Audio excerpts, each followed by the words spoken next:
Hello, welcome to Quilt Market. My name is Janice Pope, and I am a Studio E Blank Quilting Jaftex rep. I'm one of the few reps that really get to sell everything, which is totally fun.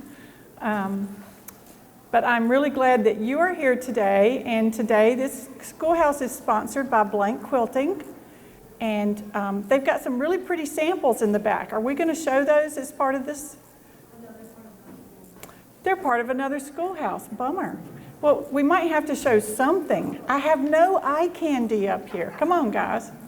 So this is a business topic called staying competitive in a tough business environment. So assume if you're in this Schoolhouse, you consider yourself to be in a tough market. So would you please kindly raise your hand if that is why you came to this Schoolhouse? Who considers themselves? So most of you. Excellent. Well, I hope that you will go away with some ideas, some things you haven't tried, some things that you can try that may help the situation you're in. The very first thing I want to talk about is kitting and bundling. I have several stores in my marketplace. I cover all of North Carolina, half of Virginia, half of South Carolina, the eastern time zone of Tennessee, and the northern half of Georgia. I started to say Atlanta. It's actually the state, not the city. So I get to see, fortunately, they're not all in a bad situation at the same time. Otherwise, I wouldn't sell anything, right? So fortunately, there's usually a pocket that will be down. You know, it might be South Carolina will be down for 6 months or 8 months, and then it might be Virginia down for a while, but not everybody's down at the same time. So the first thing I want you to know is it may get better. Without you changing or doing anything differently, things may get better. Things tend to go in cycles, and that store that was driving you crazy may go out of business. Just things change. Things are always changing in this industry. So don't get too hung up on it and hang in there. It may change, it may get better. So kitting and bundling. I've got several stores in my territory who have changed how they market and how they're selling. And what they are doing to be successful is kitting. So I'm not saying kidding like laughing, K-I-D-D, I'm K-I-T-T-I-N-G, kitting. So this kitting thing can involve using some of our free patterns with the fabrics that you order from us and putting them in a package. But it can also involve you taking a pattern that you know about or like, adding in fabrics that you choose. Now the cool thing about kitting is you can cross lines because this is your kit. You can have 5 different manufacturers. Hopefully they're all Jaftex. But you can have 5 different manufacturers in one kit. That makes it signaturely yours and uniquely yours alone. So I don't know if any of you are Judy Niemeyer certified. Raise your hands. Yes. So one of my stores is in Virginia. She is quite an artist. She studied art in school. But she is kitting a Judy Niemeyer quilt in a colorway that looks drastically different than anything Judy has ever done. I saw the quilt and it was kind of jaw-dropping, amazing, beautiful. The kit sells for over $300 because, as you know, these kits are huge. The quilts are huge. She is selling it all over the world. So let's just translate that. She sold 15, 20 of these things at $300 a pop. We're talking some serious money coming into the store. So don't underestimate the value of kitting. I have a store in the Charlotte area that is doing something similar on a smaller scale. Her kits run anywhere from $35 to $85. And she's doing something as simple as those 3-yard kits. There's the book out with the 3-yard cuts. She takes 3 different yards that look nice together, puts it with the book, sells it. So it doesn't have to be a huge amount of cutting. It can be something very simple, but it's putting the fabrics together. One of the weaknesses that customers have is a fear of putting fabrics together. And you can do that. You make those decisions for them, and then they don't have to make them. So I would say if you are not custom kitting something, you've got to try this, because that is where I see the future for my customers that have made these changes. And every time I meet with them, they're just raving about the difference it has made in their bottom line.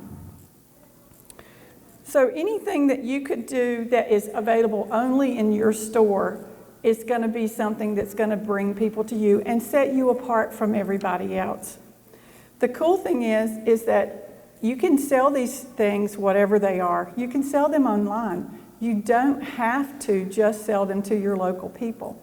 So how many of you have both an in-house store, brick and mortar, and an online store? Hallelujah. Y'all are on the ball. I am so impressed.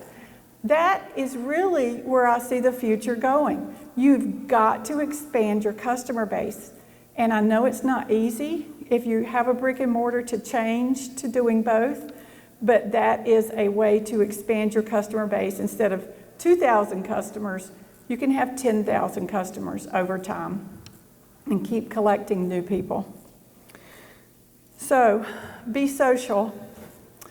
It's very important for you to be aware of how important social media marketing is. So, it's not necessary for you to have the perfect content. It's for you to have content. So, I have a store, and some of you may know where it is. It's in the Chattanooga area. Almost every day, I get a Facebook post from this store, and it is a quilt that a customer has brought in. It's like a live quilt show every day of the week.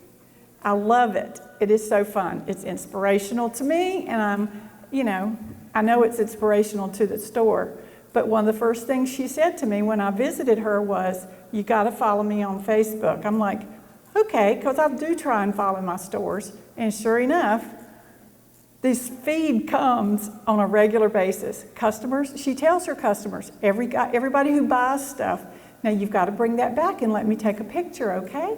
And they do it. And sometimes it happens when I'm there, which is even better to see it in person.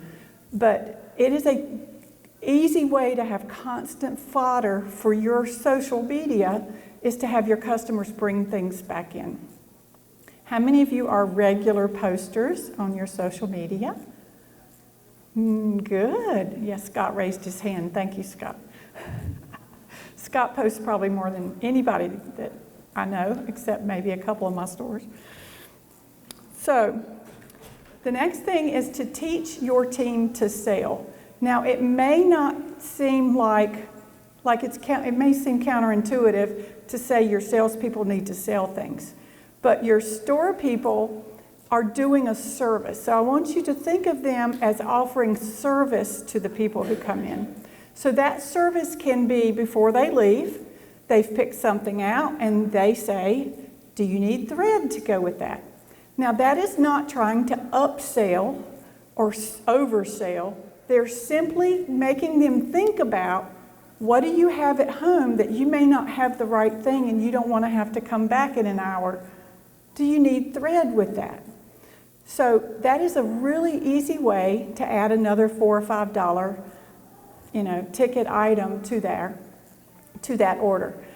The other ways you can say is to always have them trained on demos, be it a ruler or something that if the customer shows interest in, they can talk about. Anything they can do to upsell what they're already getting. Or have you seen this new fabric we got in? Have you seen this? Did you know we're having a class tomorrow? We have one space left. Would you be interested? So those are not things that are going to sound offensive to a quilter. You can teach your salespeople to do that on a regular basis.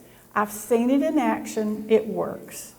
And the customer doesn't feel sold to. They feel cared for because they're thinking about what their needs are and helping them. I want you to not worry about what other stores are doing. I want you to have them worried about what you're doing. So the more things that you can think of to do that are out of the box, that are creative, that are different, all of those things are going to help you be the one that's in charge and doing what's the best thing. They don't necessarily have to know what it is. But, you know, you can search, I wouldn't say in your territory, but outside your territory, you can follow other people's feeds and see what they're doing and try and get some new ideas. And you're at market. It's a great place to have conversations with people that are not in your territory and find out what they're doing that might be being successful.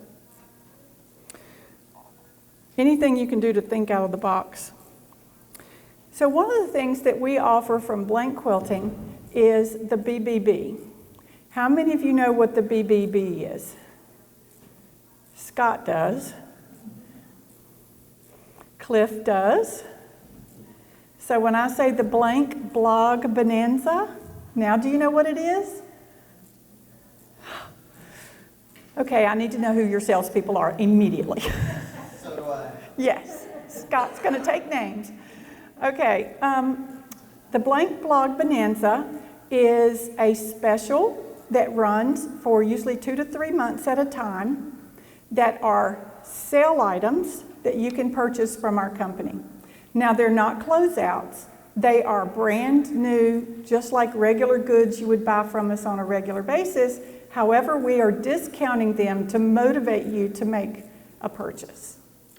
So the Blank Blog Bonanza is an opportunity for you to save by purchasing more or additional or a special.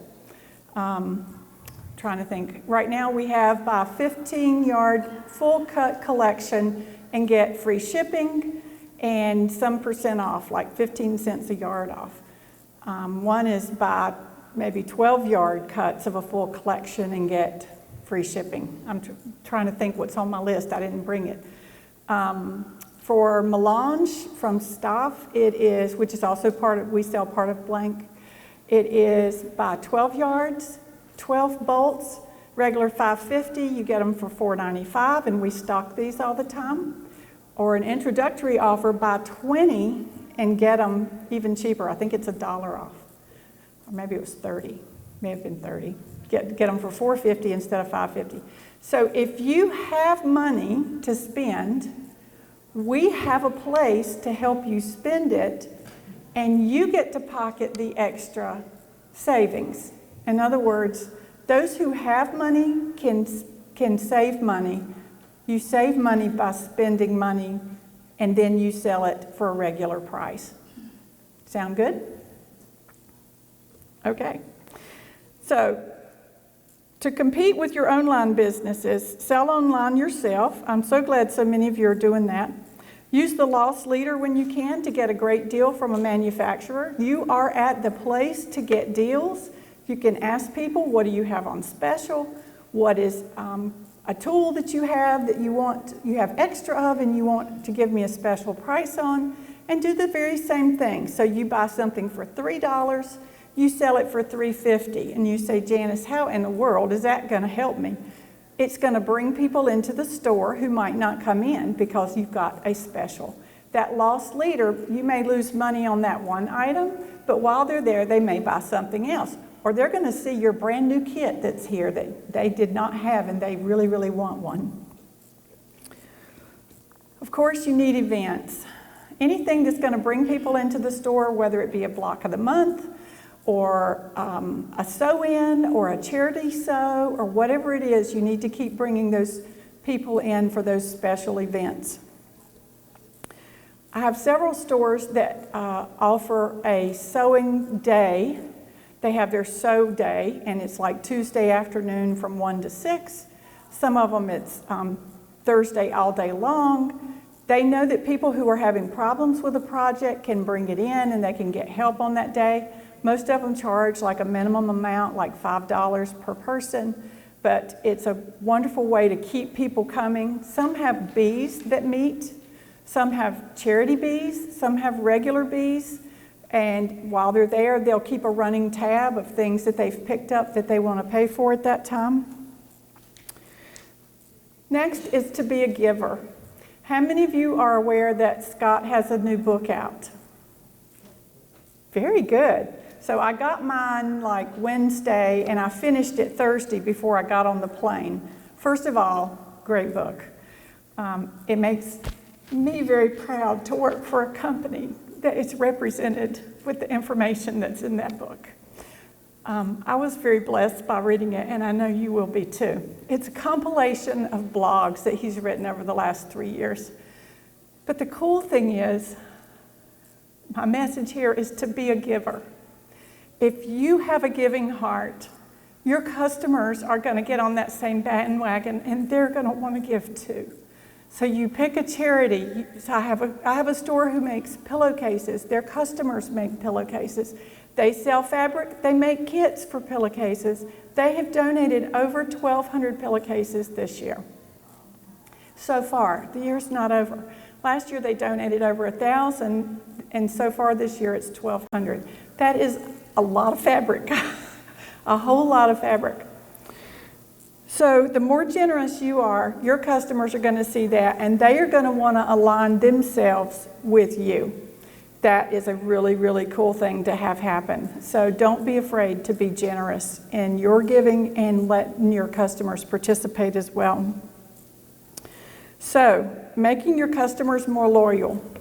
I had my timer and it seems to not be working, so I just don't want to go over. There we go. We're doing good. I still got about 15 minutes, 10 minutes. Okay, the 99-cent mentality. Now, what I mean by that is everything in your store, in my opinion, should end in 99. Do you know why that is? It's so much nicer than $1.99. Yes. It's psychological that it takes it down $1 rather than up $1. So $7.99 in our minds reaches $7. And $8 is $8. It's only a penny more than $7.99, but somehow that $7.99 looks and feels better to the consumer. Make your consumer feel better by giving them the 99. I know it may seem counterintuitive, and you don't even have to do it for the price that the thing is. I have a store who prices by the value of what they're selling, not a markup. So if you bought something for $4, you can still sell it for $11.99. You can make the extra amount of profit. And after whatever your time period is, 6 months, you want to put it on sale, then put it on sale for $7.99. You're still making a full markup. They don't have to know what you paid for it. It's none of their business what you paid for it. But you're giving them value, and that 99 just helps the pill go down a little easier. I want you to have the very, very best trained staff. And we already touched on that, but I'm really, really serious about that. And I'm going to harp on that one more time in a different way. Another thing you can do is to use a loyalty program. I routinely get emails from a company that says, "We haven't seen you at Wish Upon a Quilt lately." And so I can click yes, and if I go by there, I can get something. Communicate with your customers with an e-newsletter.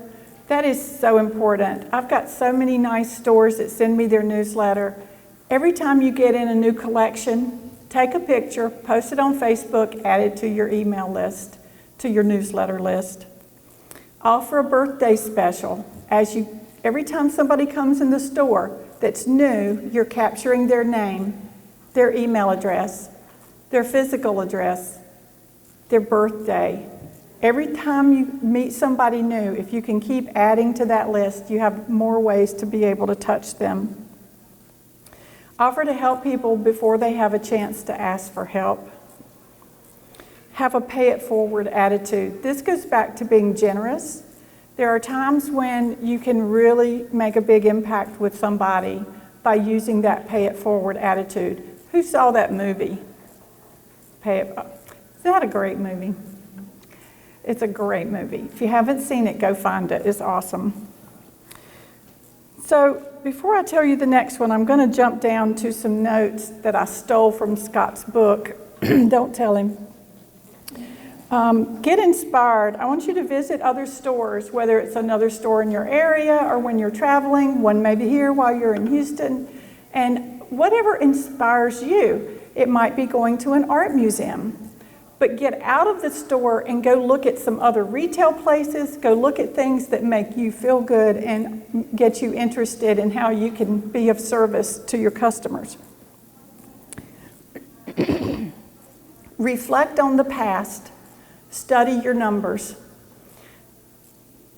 All the information in your POS is valuable, but you got to take the time to think about the reports you want to see, print the reports, look at the reports, analyze the reports, and make decisions based on those reports. Several of my customers are doing something called buying deep. By that I mean, say there's a line that you really like the one that these samples are in back here. As you leave, you can see these samples. They're very beautiful. You might see a line like that and say, I think I can make a beautiful quilt with this line. So instead of buying 5 pieces, buy the whole line in 12s, and then buy 2 or 3 pieces in 15s to go with it. Plan to make a sample. Plan to display the sample. Plan to kit that sample so that you've got something that you're not going to be running out of anytime soon, so you can sell it in the future. Do more of what is working and less of what is not working. And that seems very obvious, but again, looking at your numbers, you're going to be able to tell what that is. Don't put off till tomorrow what you can do today. I'm one of those people that always works ahead, but there's a lot of people that don't. So if you know something has to be done, do it today, because you might get sick tomorrow. Or in my case, you might fall down and hurt your knee. Get rid of the weakest link. I'm talking about your employees here. Look around, figure out who is really not cutting it. Let them go. Hire somebody else. Why are you laughing? Were you just talking about that? Yeah. There's always one weak link. Just do the hard job, get it over with. And most of all, have some fun. Then I'll go back to that last one under making our customer more loyal. Don't forget your soul. Whatever is important to you, feed that part. Do what is really, really, really important to you, because that is going to make you feel better, and it's going to help your entire staff and your customers and the whole 9 yards. So, do we have some prizes?